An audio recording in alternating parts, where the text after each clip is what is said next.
Okay, so it is early July 2022, and I just picked this up about a week or so ago. Now, I've been thinking about getting a dual sport of some kind of on-road, off-road capable bike for a couple of years. I grew up with a Kawasaki KT250 trial bike.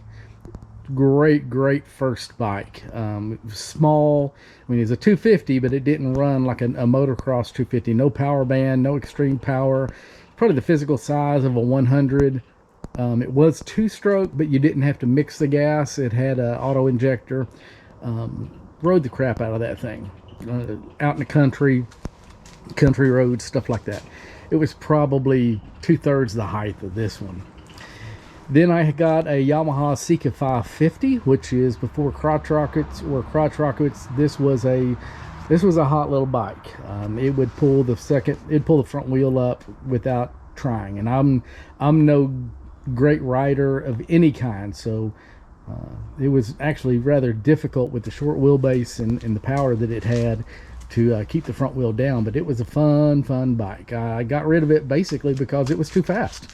Every time I'd take off from a stoplight or a stop sign, by the time I got to the next stop sign, I might be doing 30 or 40, and in the middle of town, that's too fast. And I got tagged about 3 or 4 times in a couple of weeks, and I'm like, this is ridiculous. Is this too fast? Waited a while, got a cruiser. I had a Honda VTX 600 Shadow.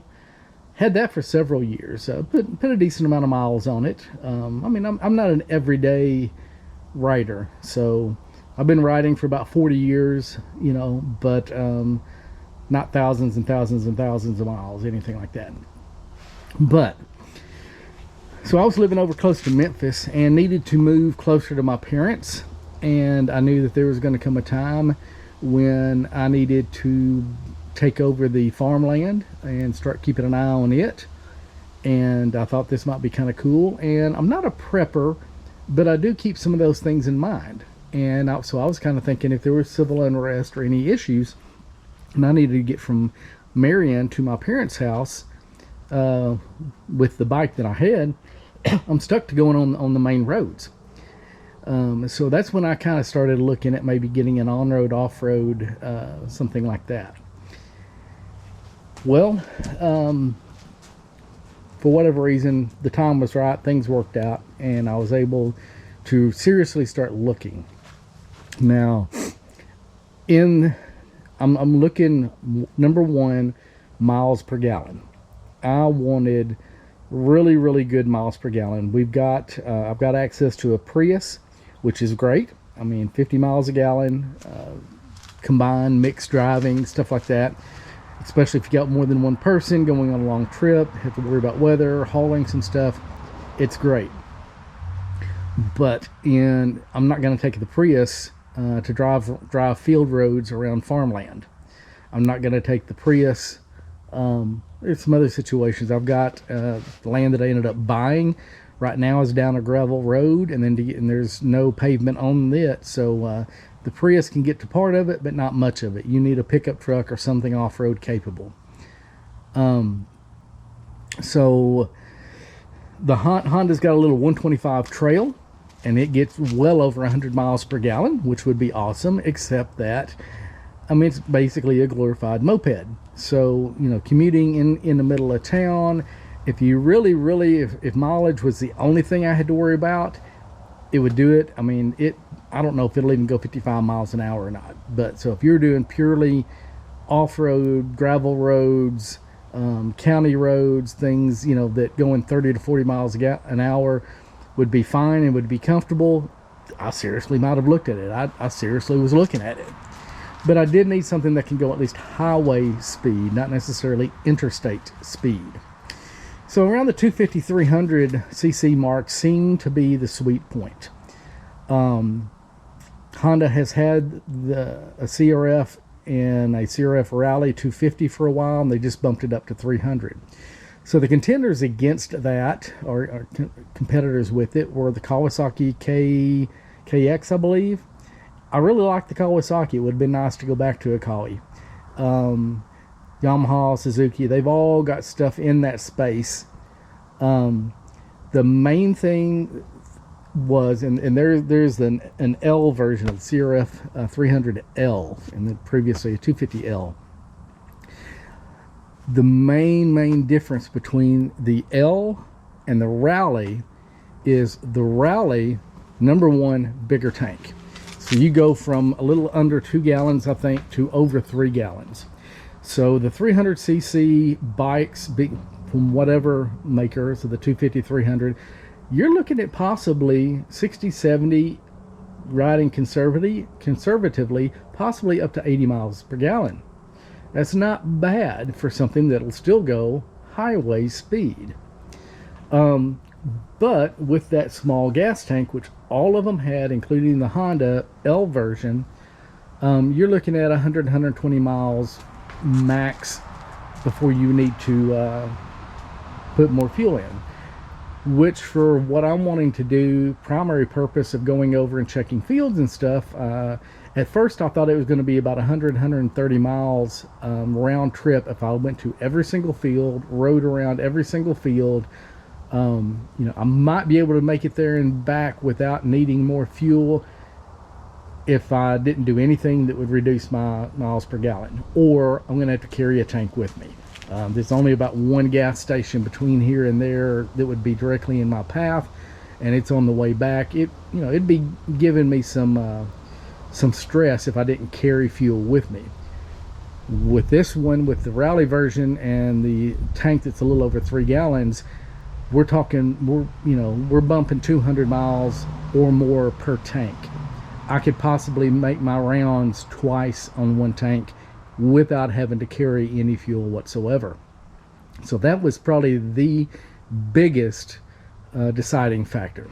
Now, along with that, being the Rally, you do get a windscreen. Not a huge one. I'm used to a big Memphis Shades on my Cruiser, but it's better than nothing. And I really don't like riding a bike, especially on the road with other traffic, without some kind of a windscreen to give me a little bit of protection from rocks, things of that nature. Riding over close to Memphis, into Memphis, there's a couple of roads that it's like getting sandblasted if you don't have some kind of protection. I mean, if you've got a nice car, forget it. It's eating the front of it up. So having a windscreen definitely helped. The extra plastics on it, the extra fairings and stuff, from the research I was doing, said that at highway speeds, that definitely was an improvement over just the stock L in keeping the air around you, whether it's rain or cold air or whatever. So you've got that. The seat, I believe, is slightly different between the L and the Rally, whether it's a little more plush, a little more little wider. I mean, this is set up between the two. This is set up for more long distance and street. So if you're going to be spending 50-50 or more on road, especially other than just bopping around town, this is set up more for that. Now the odd thing is, and it may be because of the way the seat is formed, the seat height on this is actually, I believe, higher, but it's got a smidge less ground clearance. So it may just be that the foam is different on this. Now, I am seriously considering, I'm riding it to see if I can get used to it first, but I'm seriously considering a new seat simply to get it shorter, because I'm only 5'5", and when I get on this thing and I've got it level and I've got both feet on the ground, I don't have both feet on the ground. I've got both toes on the ground. So I am just barely able to sit on this and touch the ground with both feet at the same time. I'm sure I'll get used to it. My main technique right now is just going to be when I come to a stop, I don't try to put both feet down. I put my left foot down, balance it there, keep my right foot on the brake. I think that's going to be safer. Even if I drop the seat a little bit, that'll still be probably the better technique if possible. I do have some extra bits coming right off the bat because it is such a tall bike. I haven't been off-road since the late 80s, really. I've got a strong suspicion that I will at some point drop the bike. So I don't want to be buying plastic any faster than I have to. Some of it may come in today, we'll see. First thing I've got coming in, we've got, you know, these are the stock hand protectors that are on there. I'm taking those off, and I'm putting the aluminum bar, the rigid bar that's actually going to really protect my hands and the lever should I drop it. And it will come with some plastic as well. I don't know if I could, you know, re-drill that one on there if I wanted to, but definitely getting some bar protectors on there. I am getting a cage. I'm using Outback Mototech, getting a crash bar here. I'm getting a steel bash plate, a real bash plate instead of just that piece of plastic. I believe this one should go on over that plastic, so I don't have to remove the plastic, but it will go over that. Let's see, bash plate, this. Have a small tank bag coming, and then I've got the top luggage rack, also from Outback Mototech. And I'm going to give just that a try. They do have a system that will go with it, hard panniers. So pannier rack, either a basic one or what they call an X plate, where they've got a proprietary, I believe it's them, proprietary Rotopack kind of fuel tank that can slide in there, or you can just bolt another one on. That's right now, that's extra weight. I'm not sure that I'm going to, first of all, I'm not sure I'm going to be carrying luggage per se, like for going camping. I might, but with the luggage rack on top, I'll see how that goes first, and then if I find I need to carry more, then I'll decide whether I want to do soft luggage or hard, or more of a hard mount kind of thing. So I do have that coming. I've got a helmet supposed to be coming, hasn't even been shipped yet. Not sure about the tail tidy. I'm really trying not to do too much just purely for looks. I want everything I add to it to be for safety, for function, something of that nature. I mean, if I was purely going looks, all these decals would be coming off and I'd be getting the thing wrapped. I would actually prefer, this is pretty, I like it, pretty, shiny, all that kind of stuff. But, you know, if I did want to go down that prepper road just a smidge, this is way too bright. I would want something much more muted, whether it's an actual camo or something of that nature. I'm not gonna change the exhaust. I'm not doing this for performance. I'm not doing motocross, anything of that nature. I like the quiet exhaust. The quieter the better. As far as suspension, I'm going to be riding so conservatively. I'll be surprised if I bottom it out, at least unless I put a lot of luggage on it. So unless I start bottoming it out, I don't see any reason to go through and change the rear suspension or anything. One thing that I noticed first time I actually rode it that kind of freaked me out. It makes total sense now, but it freaked me out. I've never had a bike that the headlight assembly and everything wasn't mounted directly to the front fork, so that, you know, on every other bike I've had, street bike or off-road, if my bars are pointing that way, my headlight's pointing that direction. So, you know, you can see where you're going. Well, because this is a rally, and a true rally bike is going to have a lot of extra electronics or guidance or other things on there, they want that to stay in one place. Then on this bike, they've actually got the headlight and all the gauges and stuff attached to the subframe, not to the fork, and that takes a little bit of getting used to when you go to turn the bars, and you've got, I guess, never realizing that out of your periphery, not only the fender but where everything is, I mean, all of that turning as a unit kind of helps you.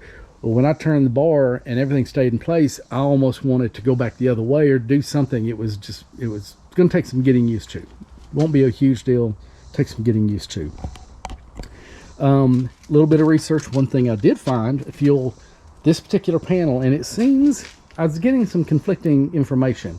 In some, it sounded like what I'm fixing to show you was there. On some, I don't know if it's a different year or if it's going to a different place, or that might be in both places. I haven't pulled these panels off to look yet and see. But there is a pre-wired, if you look right here, this plug, a pre-wired 12-volt accessory port. 10 amp, 12 amp. So with this being a rally, I assume that they just kind of put that originally, and I don't know if that's on the L version as well. It may be like automobiles where they use the same wiring harness for multiple models, and then they just plug in what they need where they need it. But at least on the rally, you've got that, so that if you did decide to put in navigation, USB, power ports, all of that, heated grips, heated gear and stuff like that, if you needing extra power, they've got it right there that you can just plug into without having to necessarily go all the way back to the battery to connect in.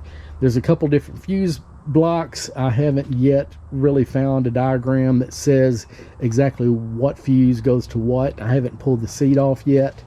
My main thing right now is just trying to get it broke in and get used to it, ride it when I can. It is ungodly hot here, but trying to be careful, and I didn't want to ride it too much until I got some of that protection on there, especially the crash bars and the bars on the handlebars there, just in case I happen to dump it.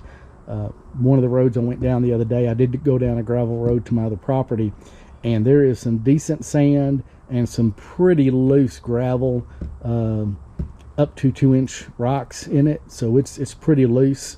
So with my inexperience, it was a pretty good test, and I felt pretty confident I was about to dump it once or twice, but I haven't yet. So anyway, so that is the bike. That is how I plan on using it. Why I picked this one. They're really Kawasaki, Suzuki, Yamaha did not really have something dual sport in this CC class, 250 to 300, that already had the tank. There you might be able to get aftermarket tanks and a lot of accessories and get it to the same point, but why buy a brand new bike? And I wanted a new one, not a used one. And first thing you got to do is start pulling off the tank and pulling off half the stuff to get what you wanted, when I can get it this way out the door with a warranty, and go from there. I will be happy if I can find a different kind of toolbox or something in it. Maybe I can just use the tank bag for carrying the documents in my wallet and some stuff like that. But this is it. I'll do a few more videos if anybody cares. I'll do them whether you care or not. You just don't have to watch them, about actually putting some of the accessories on there as best I can. And I haven't really previously been into naming vehicles, although I got a little Kubota tractor, an old 80s model Kubota tractor. I named it Onesimus, which is a ancient Greek name that basically means useful.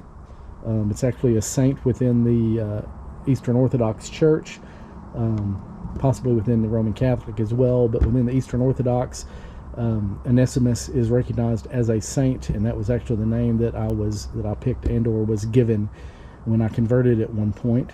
But this one, I am going to name it Argo. So this is going to be Argo. Argo is the ship that was used in the Greek mythology of Jason and the Argonauts. That's how they got the Argonauts. But that was the name of the ship for Jason and the Argonauts, and that was the first movie I ever saw as a child going to a theater, and it was an old stop motion, probably from the 70s, late 70s, mid 70s. All I remember is I went there. It was supposed to be a double feature for Charlotte's Web and something else. Turned out to be Jason and the Argonauts, and it scared the bejeezus out of me. But I still remember the movie and the story. So this is going to be Argo, and we will go from there.